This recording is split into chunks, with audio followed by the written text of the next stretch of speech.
आपके आसपास कोई ना कोई एक ऐसा फ्रेंड जरूर होगा जिसको आप कोई भी बात बताते हो ना तो अपने आप को फ्लॉन्ट करने के लिए, अपने आप की तारीफ करने के लिए हमेशा उसके साथ एक अपने आप की सक्सेस जोड़ देता है। फॉर एग्जाम्पल, कोई एक आपका फ्रेंड एक लड़की से बात करता है और लड़की उसको इग्नोर कर देती है, तो लड़का पता है क्या बोलेगा? तुझे क्या लगता है लड़की ने मुझे इग्नोर कर दिया? हाँ, ये चीज तो मैंने जानबूझ के की थी। अब देख, लड़की ने मुझे इग्नोर कर दिया, लड़की को लगेगा कि अब मैं उसके पीछे पड़ूंगा, अब मैं उसके पीछे नहीं पड़ूंगा और लड़की मेरे पीछे पागल हो जाएगी। ये तो मेरा प्लान था ब्रो कुछ नहीं, लड़की ने सच में उसको इग्नोर कर दिया है, लेकिन वो अपनी नाकामयाबी को छुपाने के लिए हाइंडसाइट बायस क्रिएट कर रहा है। ये वही लोग होते हैं कि आप कोई भी चीज नहीं खरीदते और उनको बताते हो कैसी लग रही है, तो ये लोग कमी निकालते हुए बोलते हैं, अरे यार मैं दिलवा देता, तूने मेरे को बताया होता, मैं सस्ते में दिलवा देता, अरे ये तो मेरे जान पहचान की दुकान से ले लेता यार। और जब आप उनके पास सच में जाते हो कि दिलवा दे, तो बोलते हैं मेरे पास टाइम नहीं है, तो मैं जानता नहीं हूँ, बस उनको बस हवाबाजी करनी होती है। ये वही लोग होते हैं कि आपके साथ जब भी कुछ भी बुरा होता है तो बोलते हैं, हाँ मैंने तो पहले ही कहा था, वो तो मैंने कहा ही था, वो तो मुझे पता ही था। अरे जब भाई पता था तो बता देता, अब क्यों हवाबाजी कर रहा है? अब ये तो ज्ञान वैन हो गया, लेकिन हाइंडसाइट बायस को यूज करके किसी लड़की को कैसे पटाया जाता है, किसी लड़की को गर्लफ्रेंड कैसे बनाया जाता है, आइए थोड़ी सी उस पे भी बात कर लें। अब आ जाते हैं सबसे पहले पॉइंट पे, जो की है सिलेक्टिव मेमोरी। इंसान की बहुत ही ज्यादा छोटी मेमोरी होती है, वो एक साथ बहुत सारी चीजें नहीं याद कर सकता। और दूसरी चीज ये कि इंसान जो चाहता है ना समझना, वही वो समझता है। अगर आप आज बैठ के समझोगे कि आपकी एक्स कितनी ज्यादा अच्छी थी तो आपको अच्छी नजर आएगी, और अगर आप ये सोचोगे कि आपकी एक्स कितनी खराब थी तो आपको खराब नजर आएगी, क्योंकि आपके पास सिलेक्टिव मेमोरी है। यानी कि हम जो सोचना चाहते हैं वही हम सोचते हैं। इसी चीज का आपको यूज करना है लड़की को पटाने के लिए। फॉर एग्जाम्पल, आपने अपनी क्रश की थोड़ी सी चुगली किसी एक फ्रेंड के साथ कर दी। अब लड़की आपके पास आती है और बोलती है कि तूने मेरी चुगली की ना, क्योंकि मैं तुझ पे कितना विश्वास करती, तूने ये कर दिया, तू कितना गंदा लड़का है। तुम्हें बोलना है, हाँ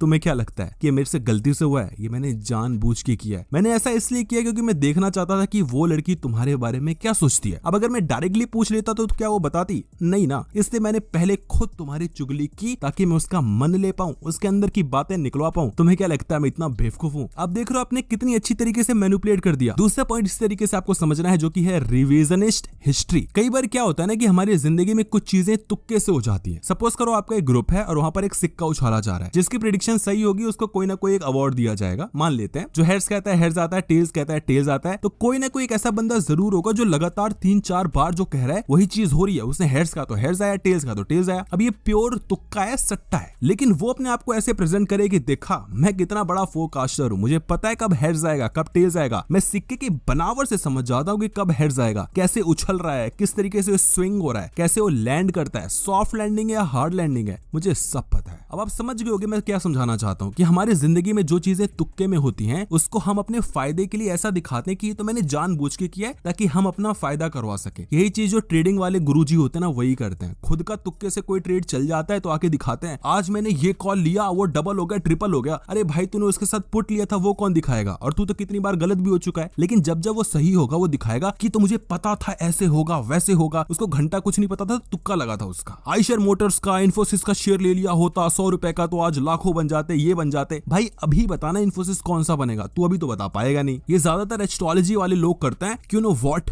तुम्हारे साथ ये चीज हुई थी क्या? अब मन ले रहा हूं मैं कि हुई थी कि नहीं हुई थी। जैसे उसने कहा था हाँ हुई थी, मैं हाइंडसाइट बायस को यूज करके बोलूंगा ये चीज इस वजह से हुई थी, तुम्हारा मन बिल्कुल नहीं था ये करने का, तुमने ये जानबूझ के किया लेकिन सब कुछ गलत हो गया। अब तो मुझे पहले ही पता है गलत हो चुका है, तो अपने हिसाब से मैं वहां पर प्रेडिक्शन कर रहा हूँ। और अगर मैं इतना ही महान एस्ट्रोलॉजर हूँ तो अभी क्यों नहीं बता देता कि तेरे साथ क्या होने वाला है? नहीं बता पाऊंगा ना, तो इसी को कहते हैं हाइंडसाइट बायस। थर्ड पॉइंट है, लास्ट पॉइंट है, लेकिन उसको सुनने से पहले वीडियो को अगर आपने लाइक नहीं किया तो लाइक कर दो। मैं रिक्वेस्ट कर रहा हूँ प्लीज वीडियो को लाइक कर दो, क्योंकि आप नहीं करोगे मुझे पता है, अभी भी कुछ लोग नहीं करें, प्लीज कर दो। थर्ड पॉइंट है एट्रीब्यूटिंग नॉलेज। इसमें हम क्या करते हैं कि हम किसी भी इवेंट को ऐसा दिखाते हैं कि इसके बारे में मुझे पता था, इसके बारे में मेरे पास कोई इनसाइडर नॉलेज है, मुझे पहले ही पता था कि ये चीज होने वाली है, अगली बार कुछ होगा फिर मैं कहूंगा कि ये भी चीज मुझे पता थी। लेकिन मैं कभी ये नहीं बोलूंगा कि एक्चुअल में आगे क्या होगा, मैं बस पीछे की चीजों में अपनी किस्से कहानियां जोड़ता रहूंगा। जैसे स्टॉक मार्केट में किसी कंपनी का रिजल्ट आ गया तो मैं बोलूंगा ये तो मुझे पहले ही पता था, उसमें ना वो जो वहां का सीईओ है ना वो मेरे चाचा का लड़का है, वो मेरे मौसा का बेटा है, उसकी वजह से मेरे को पता चल गया था, ये हो गया था। भाई तो तू अभी बता दे अगले बार रिजल्ट क्या आएगा, लेकिन वो नहीं बताऊंगा मैं। अब एक चीज गौर करना कि हाइंडसाइट बायस उन्हीं चीजों पे होता है जहां पर कोई लॉजिक नहीं लगाया जा सकता। जैसे इलेक्शन का कोई रिजल्ट है और कोई एस्ट्रोलॉजर कहे कि मोदी को तो जीतना ही था, उसकी इतनी सीट आनी थी, मैंने तो पहले भी कहा था, तूने उसके साथ 10 और प्रेडिक्शंस दी थी, वो तो गलत हो गई ना, तू एक ही क्लिप को चलाया जा रहा है। तो इसी को हम कहते हैं एट्रीब्यूटिंग नॉलेज, यानी कि अपने बचे कुचे नॉलेज को ऐसा दिखाना कि ये मेरे अंदर की चीजें हैं, ये मेरे पास अंदर की कोई अद्वितीय क्षमता है, कुछ तो है, मुझे पहले ही पता है। लेकिन आपको भी ऐसे ही लड़की को इंप्रेस करना है। हो सकता है है कि आपका कोई एग्जाम आने वाला जो लड़की को भी देना, और आप बोलो कि 4 महीने बाद जो एग्जाम होने वाला है ना, उसका जो पेपर है ना वो मेरे एक रिश्तेदार ही सेट कर है, आई ऑलरेडी नो उसका 50% ऑफ सिलेबस। लड़की ऑब्वियसली तुमसे जानना चाहेगी। धीरे धीरे लड़की को आप बताते रहो रैंडम क्वेश्चंस की ये आएंगे वो आएंगे, उन क्वेश्चंस को चूज करो जो कि बहुत ही हाई प्रोबेबिलिटी है जिनके आने की, जो ऑलरेडी पहले भी आ चुके हैं। 5-6 क्वेश्चंस बता दो, 2-3 आ ही जाएंगे, लड़की में फ्लॉन्ट भी कर दोगे। और नहीं भी चल पाएगा तुक्का तो भैया 4 महीने है, तब तक तो लड़की आपसे बात करेगी ना, जब तक बात करेगी लड़की को सेट कर ले जाओ। सिंपल सी चीज है, सिंपल से कॉमन सेंस को आपने दिखाया कि तो मुझे पता था, मेरी नॉलेज थी, ऐसे ही लड़की को पटाया जाता है। अब सोशल प्रूफ का यूज करके किसी लड़की को कैसे पटाया जाता है उसका लिंक डिस्क्रिप्शन बॉक्स में जाकर उस वीडियो को जरूर देखना, बहुत ही अच्छी वीडियो है।